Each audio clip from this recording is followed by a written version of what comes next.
Pak, Global Peace Index kita menurut sumber Institute for Economic and Peace kita turun, Pak. Kalau mau di-close up boleh, silakan. Saya bawakan ini dari rumah. Mari kita bicara data yang benar. Mari kita bicara data yang benar. Jadi Pak Ganjar, saya sudah buat rencana, tetapi yang menentukan termasuk Menteri Keuangan. Jadi banyak yang kita ajukan tidak disetujui oleh Menteri Keuangan. Menteri Keuangan Sri Mulyani mengingatkan agar tidak memilih pemimpin yang emosional dan tak mau membaca data kembali menjadi sorotan. Hal itu imbas pernyataan dari Prabowo Subianto yang menyebut banyaknya anggaran Kementerian Pertahanan yang tak disetujui oleh Kemenkeu.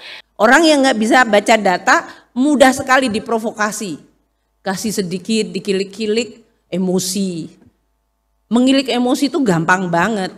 Entah karena sentimen suku, agama, ras, nasionalisme, ketidakadilan, itu very easy to provoke. Dan once Anda masuk di dalam perangkap emosi, ya sama seperti kehidupan sehari-hari. Kalau Anda tiap hari emosi terus, orang juga ngelihat kalian udah ogah gitu. Ini manusia kayaknya labil banget sih, gitu. Nggak reliable, aku nggak bisa diajak ngomong, kayaknya nggak bisa, kan kayak gitu. Kalau satu orang aja udah bikin sakit perut, apalagi seluruh negara dibikin emosi. Jadi saya akan mengatakan menjelang nih mau pemilu, Anda boleh berbeda pilihan siapa saja yang Anda pilih, that's really your hak sebagai warga negara. Tapi gunakan secara rasional, baca data, baca statement, lihat dan pilih path mana Indonesia mau ke depan. Negara yang mau baca data, itu biasanya rasionalitasnya menjadi terlatih. Emosinya menjadi lebih bisa dikelola. Diketahui sebelumnya, Prabowo Subianto sempat menyinggung Menteri Keuangan Sri Mulyani banyak tak menyetujui anggaran Kementerian Pertahanan. Hal itu disampaikan oleh Prabowo dalam debat Capres pada Minggu 7 Januari 2024 kemarin. Prabowo mengatakan hal tersebut setelah disinggung Ganjar Pranowo soal target minimum essential force atau MEF Indonesia yang mengalami penurunan. Data-data yang Bapak pegang adalah keliru dan juga Pak Ganjar tadi juga banyak kelirunya. Pak Prabowo, saya senang sekali Bapak memantik saya, data saya tidak benar. Silakan bantah data saya hari ini, Pak. Dan saya izinkan kalau ada staf mau bantu, silakan beri di sebelahnya. Izinkan. Jadi begini, yang Bapak ungkapkan itu, saya bisa bantah, waktunya tidak cukup. Saya siap berjumpa dengan Bapak, mari kita bahas satu persatu akan saya buktikan. Saya butuh hari ini, Pak. Nggak bisa, saya tidak dikasih waktu. Jadi Anda tidak fair. Anda minta saya kasih penjelasan yang begitu rumit, tapi waktu saya terbatas. Jadi tidak perlu, debatnya itu hari ini, kenapa mesti besok? Kalau memang tidak siap, jangan berdebat. Kalau mau siap, ya persiapkanlah dengan baik debat itu. Maka kalau kemudian kita waktunya terbatas, itulah ujian yang paling bagus. Maka kalau Anda tidak perform, jangan menantang pada ruang lain. Ruang lain nanti ada ruang sendiri, ya. Dan publik akan melihat, tapi dengan saya sudah cukup ada di sini. Maka publik kita minta untuk menilai. Kalau orang Jawa ada Ronggo Warsito dulu mengatakan ojo gumunan, ojo kagetan.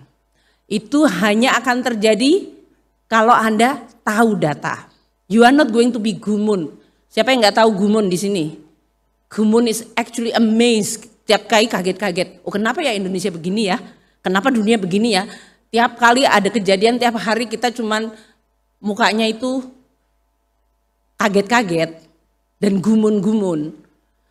Nah, Anda semuanya sebagai generasi milenial yang very knowledgeable, tech savvy, connected, based on data, jangan jadi generasi yang mudah sekali untuk kagetan dan terbengong-bengong. Jadi generasi yang you know where to go, you design your own path, dan make sure bahwa Indonesia menuju ke tujuan yang kita semua sudah sepakati. Anda bicara based on data.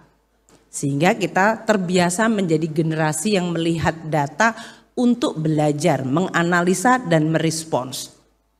Karena public policy termasuk keuangan negara memang harus didrive oleh data. Nggak bisa pakai intuisi saja. Kita tidak bilang kayaknya enakan kita ke kiri ya. oh kayaknya rakyat lebih suka kayak gini, kita kasih aja gitu. Enggak. Data akan sangat memberikan banyak sekali perspektif kepada kita untuk menganalisa masalah yang dihadapi oleh Indonesia dan dunia, dan bagaimana kita harus merespons termasuk menggunakan instrumen keuangan negara yaitu APBN. Nah, Indonesia sudah punya cita-cita mau menuju negara maju, Indonesia 2045, yaitu by that time we want to see Indonesia udah mencapai high income country. Kita bisa avoiding middle income trap. Tapi cita-cita itu bisa hanya menjadi sekedar mimpi yang kita nikmati pada saat kita tidur, tapi waktu kita bangun kita tidak menghadapi itu. Sebuah cita-cita untuk bisa menjadi sesuatu yang bisa dijalankan harus ada perencanaan dan analisa data. Dan oleh karena itu kita harus menyiapkan. Hubungan antara Menteri Pertahanan Prabowo Subianto dan Menteri Keuangan Sri Mulyani Indrawati menjadi sorotan masyarakat. Hal itu terjadi usai munculnya perdebatan terkait anggaran Kementerian Pertahanan yang diduga mencapai 700 triliun di era kepemimpinan Prabowo Subianto. Isu terkait anggaran jumbo Kemenhan awalnya dilontarkan oleh calon presiden atau capres nomor urut 1 Anies Baswedan pada Minggu 7 Januari 2024. Anies menuding bahwa anggaran Kementerian Pertahanan atau Kemhan senilai 700 triliun digunakan untuk membeli alutsista bekas. Anies mengatakan bahwa pembelian alutsista dengan anggaran Kemenhan 700 triliun itu dilakukan ketika separuh tentara tidak memiliki rumah dinas. 700 triliun rupiah anggaran Kementerian Pertahanan tidak bisa mempertahankan itu. Justru digunakan untuk membeli alat-alat alutsista yang bekas di saat lebih dari separuh tentara kita tidak memiliki rumah dinas, ujar Anies Baswedan. Berdasarkan catatan bisnis, laporan keuangan pemerintah pusat atau LKPP, dan dokumen anggaran pendapatan dan belanja negara atau APBN, realisasi dana yang Menko Sri Mulyani Indrawati berikan untuk Kementerian Prabowo pada 2019 tercatat senilai 112,88 triliun. Sementara pada 2020, Sri Mulyani mengeluarkan anggaran senilai 136,87 triliun untuk Kemenhan. Jumlah ini naik 23,99 triliun dari realisasi 2019. Kemudian pada 2021, Prabowo menerima DIPA untuk belanja pegawai, modal dan barang dengan total anggaran 125,87 triliun, turun 11 triliun dari 2020. Selanjutnya pada 2022, anggaran untuk Kemenhan merupakan yang terbesar sejak 2019, yakni mencapai 150,43 triliun. Lalu, pada 2023, pemerintah mengalokasikan anggaran untuk Kemenhan senilai 134,32 triliun. Realisasi sementara untuk belanja modal Kemenhan tahun anggaran 2023 tercatat mencapai 70,9 triliun, atau meningkat hampir 2 kali lipat dari APBN.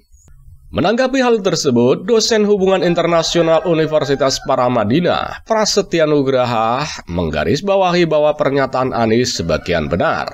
Dia menyoroti bahwa anggaran 700 triliun tidak seluruhnya digunakan untuk membeli alutsista bekas.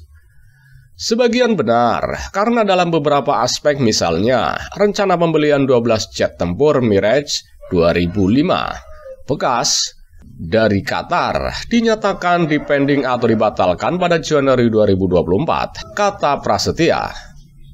Masih dalam momen debat ketiga tersebut, Prabowo justru menyeret nama Sri Mulyani saat menjawab pertanyaan dari calon nomor urut 3, yakni Ganjar Pranowo. Dalam kesempatan tersebut, Ganjar mempertanyakan kinerja Kementerian Pertahanan yang menurun berdasarkan standar minimum essential force atau MEE. Prabowo pun menjawab pertanyaan Ganjar. Dia berdalih rencana kerjanya sudah tersusun sejak dirinya menjabat sebagai Menhan pada 2019. Hanya saja terhambat karena adanya pandemi COVID-19 yang membuat anggaran di kementerian atau lembaga harus direfocusing. Akibatnya, kata Prabowo, banyak usulan anggaran untuk memenuhi program pertahanan ditolak oleh Menteri Keuangan Sri Mulyani. Pak Ganjar, saya sudah buat rencana, tetapi menentukan termasuk Menteri Keuangan Sri Mulyani. Dan masalah yang kita hadapi, tolong, saya memang sudah jadi Menteri Pertahanan selama 4 tahun, tetapi kita diganggu oleh COVID 2 tahun, di mana menjadi refocusing, kata Prabowo. Dalam kesempatan tersebut, Prabowo mengaku posisi sebagai seorang menteri kabinet membuat dirinya tak bisa berbicara banyak di hadapan publik. Jadi, banyak yang kita ajukan tidak disetujui oleh Menteri Keuangan. Jadi, sebagai seorang menteri, sebagai seorang tim player, saya harus loyal. Jadi, saya tidak banyak bicara di depan umum, ujar Ketua Umum Partai Gerindra tersebut. Ketika ditanya oleh awak media, Menteri Keuangan Sri Mulyani Indrawati enggan berkomentar mengenai tudingan dirinya menahan anggaran Kementerian Pertahanan. Sri Mulyani hanya melempar senyum sambil terus berjalan menuju mobilnya usai menghadiri sidang Kabinet Paripurna di Istana Negara pada Selasa, 9 Januari 2024. Sementara itu, staf khusus Menteri Keuangan bidang komunikasi strategis Justinus Prasto menjelaskan bahwa benar adanya pemerintah melakukan refocusing anggaran di setiap kementerian atau lembaga atau KL pada masa pandemi COVID-19. Hal tersebut pula atas persetujuan Dewan Perwakilan Rakyat atau DPR, di mana anggaran diprioritaskan untuk penanganan dampak pandemi COVID-19. Melalui keputusan sidang kabinet dan ditindaklanjuti dengan berbagai koordinasi, refocusing anggaran yang dilakukan pada masa pandemi COVID berlaku untuk semua KL melalui penyusunan prioritas ulang belanja oleh KL demi menangani dampak pandemi COVID-19. Ujarnya melalui akun Twitter yang kini X @Prasto, dikutip pada Selasa 9 Januari 2024. Prasto menyampaikan bahwa refocusing kegiatan dan anggaran ditetapkan dan diputuskan oleh masing-masing KL terhadap kegiatan yang dianggap dapat ditunda selama pandemi. Selanjutnya, refocusing dilakukan KL dengan memblokir anggaran dari kegiatan yang diusulkan ditunda oleh KL. Meski demikian, kegiatan dan anggaran yang dilakukan blokir dapat dilakukan relaksasi atau buka blokir sesuai prioritas dan kondisi anggaran. Realisasi dari anggaran ini pun, kata dia, selanjutnya diaudit oleh BPK dan dipertanggungjawabkan oleh DPR. Kita bersyukur berkat kerjasama, sinergi, dan dukungan seluruh pihak, Indonesia dapat menangani pandemi dengan baik dan termasuk negara yang dapat kembali pulih lebih cepat dan kuat, pungkas Prastowo.